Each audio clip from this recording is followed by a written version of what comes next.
आपकी इसी में लगी हुई है। आपकी चिंता नहीं है कि आज राज्य के किसानों को 266 रुपया 50 पैसा में यूरिया नहीं मिल रहा है, 600 रुपया में उसको ब्लैक लेना पड़ रहा है। तो देखिए, यह जो इनका एक्ट है पूरी तरह से गलत है। आपको माननीय उच्चतम न्यायालय के आदेश आने तक आपको इंतजार करना चाहिए। जो महात्मा गांधी का जो शहादत दिवस था, नाथूराम गोडसे को शाबाशी देने के लिए जो ताली बजा रहे थे, बहुत खुश हो रहे थे कि नाथूराम गोडसे ने बहुत सही काम किया है।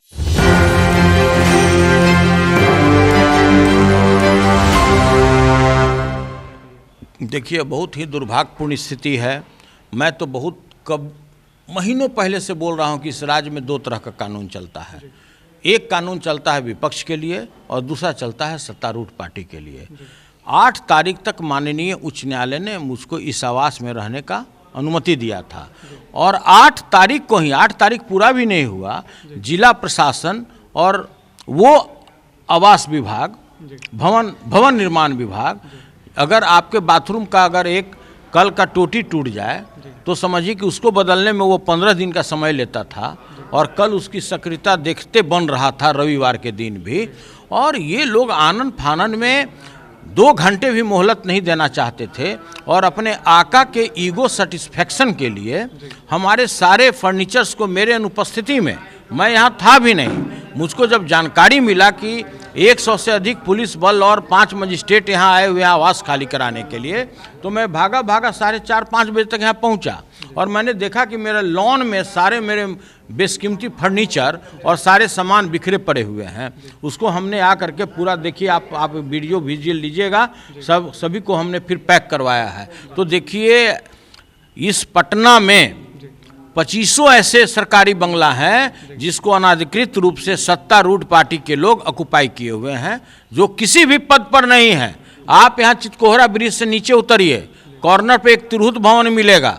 आप ही बताइए कि तिरहुत भवन उनके अब्बा जी का है क्या? कैसे वो ऑक्युपाई किए हुए हैं? उनको छोड़ देना चाहिए था, वो तो अब दिल्ली में है, लेकिन फिर भी ऑक्युपाई किए हैं। तो है ना कानून यहाँ 2 तरह का।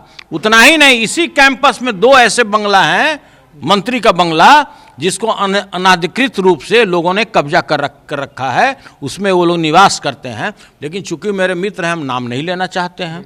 और 20 ऐसे बंगला हैं पूरे पटना में। अभी तो शुरुआतें हुआ है।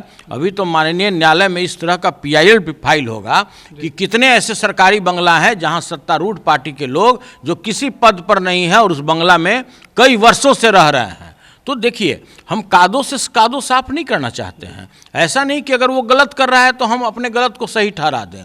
हम तो खुद ही आवास को 2-3 दिन के अंदर में खाली करने वाले थे, लेकिन इस तरह से मानो 50 और सैकड़ों फोर्स आ गए, जिसे मानो कि कोई आतंकवादी को पकड़ने के लिए आया हो। सरकार की चिंता नहीं है, सैकड़ों राउंड गोली चल रहा है, उसके रोकथाम के लिए उनके पास कोई स्कीम नहीं है। आप रोज हत्याएं हो रहा है, उसके रोकथाम के लिए आपके पास कोई योजना नहीं है। रोज हत्या हो रहा है, बैंक रॉबरी हो रहा है, आप उसका रोकथाम नहीं कर पा रहे हैं। लेकिन सुनील कुमार सिंह को कैसे बेइज्जत किया जाए, उसके सामान को कैसे लॉन में फेंक कर उसका वीडियो फोटोग्राफी करके अपने आका को भेज के उनको ईगो सेटिस्फैक्शन कराया जाए, सारी चिंता आपकी इसी में लगी हुई है। आपकी चिंता नहीं है कि आज राज्य के किसानों को 266 रुपया 50 पैसा में यूरिया नहीं मिल रहा है, 600 रुपया में उसको ब्लैक लेना पड़ रहा है। कोई भी ब्लॉक में जाइए, बगैर रिश्वत का कोई काम नहीं हो रहा है। मृत्यु प्रमाण पत्र के लिए भी उसको रिश्वत देना पड़ रहा है। चिंता आपकी इसकी बात का नहीं है। चिंता है कि 2 घंटा भी डॉक्टर सुनील कुमार सिंह उस आवास में नहीं रहे। उनको हमको बेइज्जत करना है। लगातार राज्य सरकार मेरे ऊपर जुल्म और सितम ढा रहा है और लगातार ढाते जा रहा है, लेकिन उसकी हमको तनिक भी चिंता नहीं है। आप मेरे आवाज़ को, आप हमें धरातल की बात कहने के लिए किसानों के बारे में, गरीबों के बारे में, दलितों के बारे में, बेरोजगारों के बारे में बोलने से आप मेरे आवाज़ को नहीं दाब सकते हैं एक सरकारी बंगला खाली करा करके। तो देखिए, यह जो इनका एक्ट है पूरी तरह से गलत है। आपको माननीय उच्चतम न्यायालय के आदेश आने तक आपको इंतजार करना चाहिए था, चाहे आपके पक्ष में होता या मेरे पक्ष में होता। लेकिन पता नहीं सरकार को क्या हड़बड़ी लगी हुई थी इस आवास को खाली कराने के लिए।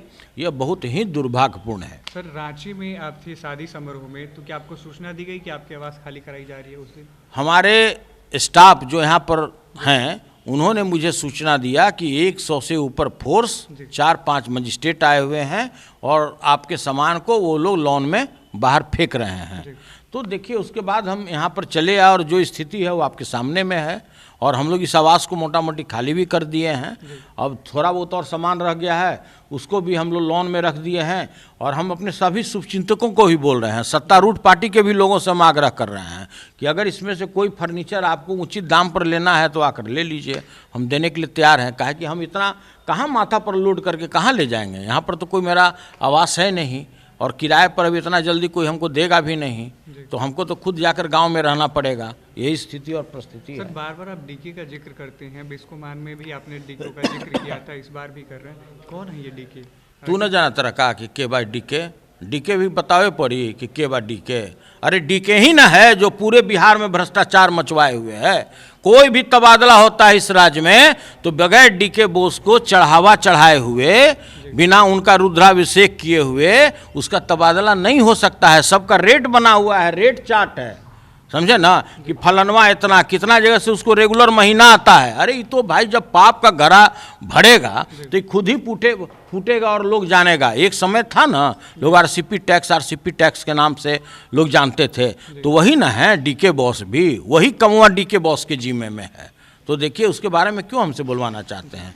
आज तो सभी लोग जानते हैं, जो आम व्यक्ति हैं, जो तनिक भी जागरूक हैं, सभी लोग जानते हैं कि आज डीके बॉस कौन है, नेपथ्य में सरकार कौन चला रहा है।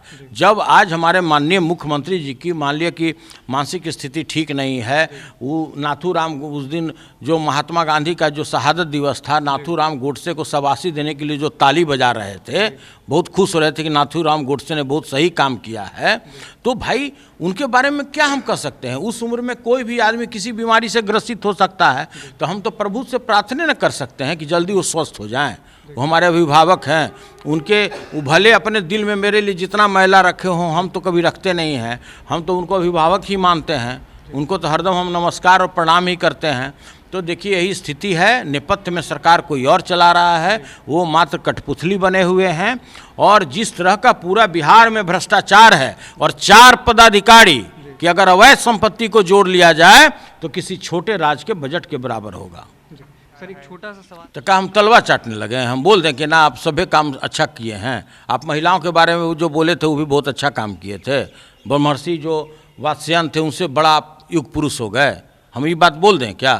अरे भाई जो बात सच्चाई है हम बोलेंगे, हमारा आवाज़ को बंद नहीं कर सकते हैं।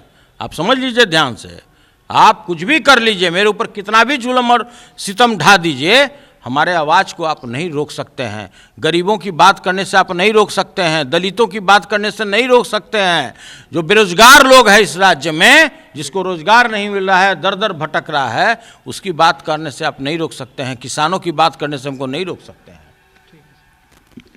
तो हमारे साथ थे पूर्व एमएलसी सुनील सिंह, जिनसे हमने बातचीत की तमाम मुद्दों को लेकर, चाहे बिस्कोमान का चेयरमैन पद हो, चाहे इनकी पूर्व सदस्यता जो गई उसको लेकर, और खासकर हमने बातचीत की जो अभी वर्तमान में इनका 4/20 जो आवास को खाली कराया गया। अभी के लिए फिलहाल इतना ही, देखते हैं एक न्यूज़ 24।